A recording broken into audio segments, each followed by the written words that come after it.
Greetings comic lovers and welcome back to Casually Comics, the channel where we chat all things comics, reviews of comics new and old, to history to anecdotes, really wherever our whims take us. The Avengers. Have any of you heard of the domestic Avengers? I know some of you have. It was a big thing in transformative fandom around 2012 to 2014, that was its big heyday. Although of course some people still write stories for it and draw art. It was spurred on by the MCU and basically it was the Avengers just doing domestic stuff, hanging out, being friends, having movie nights and the like. Wholesome. However, in truth, the sequence in the 2012 film where they're all at each other's throats and about to snap, in a lot of the comics, that's more accurate. The Avengers can come off quite badly at times in comics, in terms of being a team or getting along or being nice to other people. And one of my favorite instances of this is from the Amazing Spider-Man Annual number 3 back in 1966. This is a story about the Avengers deciding whether or not Spider-Man should join their team. Is he worthy? Now, we recently took a look at when Spider-Man burst into the Avengers mansion in Avengers 236 in 1983 and pretty much begged to be on the team. I want to be an Avenger. Take me, I'm yours. This issue we're about to look at will make you wonder why he ever did that. Why did he ever go back? The Avengers are terrible to him here, and it's one of the most amazing things I've seen. Pun intended. Poor Spidey. It's his annual and people are judging whether he's good enough or not. So get ready to see the Avengers disparage Spidey's character. But before we get started, I'm Sasha, and if you're enjoying this content, you know what to do. Hit that like button, hit the subscribe button. Join us in this comic book journey. This annual is written by Stan Lee with art by John Romita Sr. and Don Heck. The cover features Spidey trapped in the Hulk's arms trying to fight his way out, while the rest of the Avengers rush to help in various states of alarm. That's a lie. Nobody here is concerned about Spidey, and only one person has a genuinely nice thing to say about him, and he is not on the Avengers. It's certainly an exciting cover from a seeing all the characters together perspective. The bottom section features snippets from stories that were reprinted in this issue. We open on the Avengers discussing whether or not they should make Spider-Man one of them. One of us. One of us. Hawkeye is doing what he will be doing this entire issue, making terrible puns. Don't make me like you, Hawkeye. Stop it. You know I love a good pun. I vote yes. What's the sense of wasting time? He's a real swinger. And me, I dig his style. Yeah, well, you have a giant H on your head. But you identify with him, Hawkeye, because he too has been wanted by the law. I see Cap has been working on his sick burns because Hawkeye's always calling him names. I vote no. I hate anything to do with spiders. Yeah, this isn't a great issue to be the Wasp. Her contributions in this story will be, eek, spiders, and oh, is he hot? Everybody else is going to talk about Spidey's skill set, or would he be good for the team, or why they relate to him, even Hawkeye with all his puns.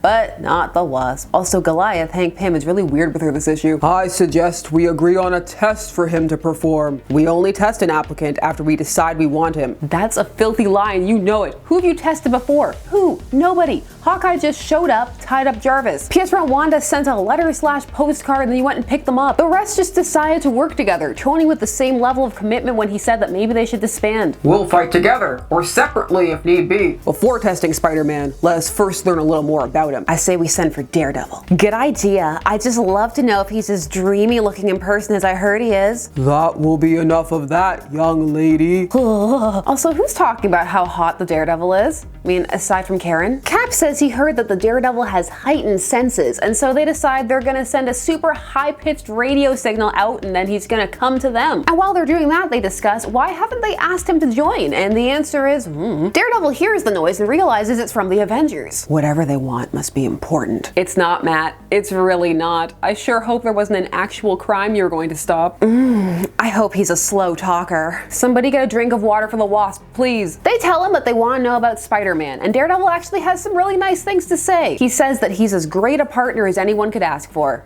That's nice. Daredevil's good people. So okay, after hearing from one person, they vote and decide that yes, they will test Spider-Man. Now all we have to do is find him. This team truly is a well-oiled machine. And so the quest begins. Are there no villains left to fight? Is nothing happening that you can send most of your members out to just look for Spider-Man? Thor finds him and proceeds to yell at him. You are ordered to report to our headquarters as soon as possible. I have spoken. You are being offered the highest of honors, an opportunity to be tested for membership in the mighty Avengers. Pass. Hard pass. Spider-Man gets offended and calls him Glamour Pants. Because he's not on the team, he doesn't realize that Hawkeye already is using that name for Captain America. But I never said I wanted to be an Avenger. I've always been a loner. Thor then insults him and tells him what kind of man is he? Why isn't he jumping for joy about being accosted and then ordered around? Who doesn't love being ambushed and told they have to take a test? You shall have 24 hours to contact us. So be it. Somehow, this leaves Peter with a good first impression of Thor. I guess people who aren't actively pelting him with things or slandering him get some bonus points. So So Peter goes through a crisis of what would it mean to be an Avenger? Would it help his reputation? Would it mean he could do more for Aunt May? He decides, you know what? He's gonna check it out. He gets there and they're all present, but it soon descends into madness as soon as Cap introduces that they're the Avengers. If he can't recognize us by sight, Cap, then he's not the man we're looking for. Spider-Man will never be my favorite person, but I'll reserve judgment till later. Really? Because that sounded a lot like judgment. Thor is happy to see him though, so yay. Okay, I'm ready for my test. Who do I fight? They haven't picked a test yet. That's right, they gave him an ultimatum, told him he had to be there within a certain time frame, and they have not picked a test. Look, why don't you step out of the room for a while? We'll be able to think of a test for you faster if you're not breathing down our necks. Spider-Man gets upset because that's rude. They asked him here and now they're acting like he barged in and is a big inconvenience. Cap tries to defuse the situation and explain the importance of this test that they've never used before on any other member. When Spidey says he's just as good as anyone there, which, I mean, no lies detected, Hawkeye goes off on him. Spidey, who is confused by all of this, thinks that maybe this is the test, and so he just attacks Hawkeye. They have to separate them, and Spidey realizes that that wasn't the test. That doesn't stop Hank Pym from backhanding him, because of course it doesn't. Now look, little man, we've been plenty patient with you up till now. Neither your temper tantrum nor your undeniable strength can impress us. Could we ever trust one such as he? You called him here, insulted him, and are now beating him. Run, Peter! Spidey keeps fighting because, well, Goliath hit him, and that sets off the Wasp, and she stings him, and then they're all fighting him. But it simmers down when Captain America punches him. You have proven your courage and your spirit. Now it's time to talk. While we were waxing around, I thought of a test for him. The Hulk's been seen in the city. Jeez, Tony, are you trying to get him killed? We've all been too busy to go after the Hulk ourselves. Too busy doing what? Sitting around and not thinking of tests for Spider-Man? You mean all I've got to do is drag the Hulk back here and I become an Avenger? You know it. Promise not to lean on him too hard when I bring him back, group. We didn't say why we want the Hulk. You know, I think him calling them group instead of team in this issue is very accurate. Earth's most argumentative heroes. So Spidey starts looking, stops in J. Jonah Jameson's office to get a drink and bother Jonah before finding the Hulk outside of a gamma ray research center. So Peter dives right in, but as he fights, the Hulk is asking him why he's fighting him, which makes Peter feel a bit guilty. And he's also losing. But when the Hulk punches through the wall of the gamma center, the rays make him revert to his banner form. Peter is stunned and even more surprised to learn that the Hulk is Bruce Banner, a scientist he admires. And so he learns the Hulk's story, how he's trapped, transforming into a monster he can't control. And he starts to feel really bad for him. Bruce also can't answer why the Avengers want him because his memory of his time as the Hulk is really spotty. I don't get it. Doc Banner needs help, not punishment.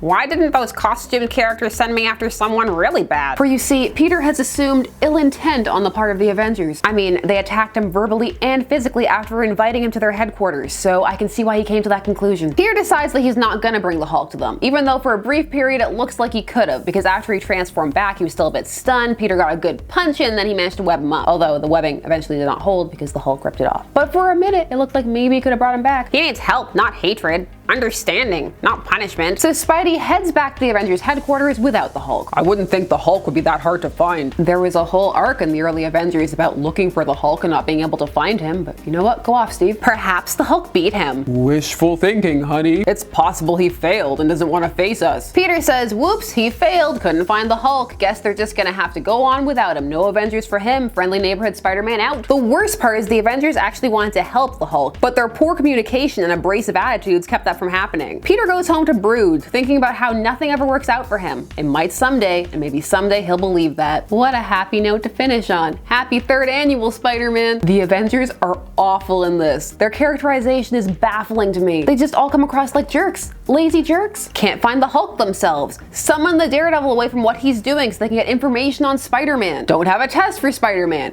Waste resources looking for Spider-Man. They're all so rude to him. It makes you glad he didn't join. But then the comic pulls this twist at the end with the Avengers wanting to help the Hulk, so Peter wasn't actually helping him even though he thought he was. Why? It's just sad and depressing. This whole issue is a why. The world's jerkiest heroes. Leave Spidey alone. He has enough problems. He was just minding his own business. Then Thor comes out of nowhere. Hey, what kind of man are you? Come take this test. This issue amused me greatly, but again, probably not for the reasons it was intended to. The characters came across as mean and unheroic, except for Spidey, which it is his annual, so yay. Oh, also Daredevil. But even so, Spider-Man spends most of the issue feeling sorry for himself, except for when he goes to bother Jonah. If not for the off-the-wall presentation of the Avengers as a team, this issue wouldn't be all that notable. But as it stands, I know what team I'm not joining. Iron Man was right. In fact, why don't we disband while we have the chance? He saw the future. He knew it would get like this. So what did you think of Spider-Man almost being conscripted into the Avengers? Which Avenger came off the worst? What test would you have given Spidey? Share all your thoughts down below. While you're down there, please do all the YouTube things. Like, share, comment, subscribe, and hit the bell notification so that you never miss a vid. Thanks so much for taking some time out of your day to spend discussing comics with me. I always appreciate it, and I will see you again soon. Bye-bye.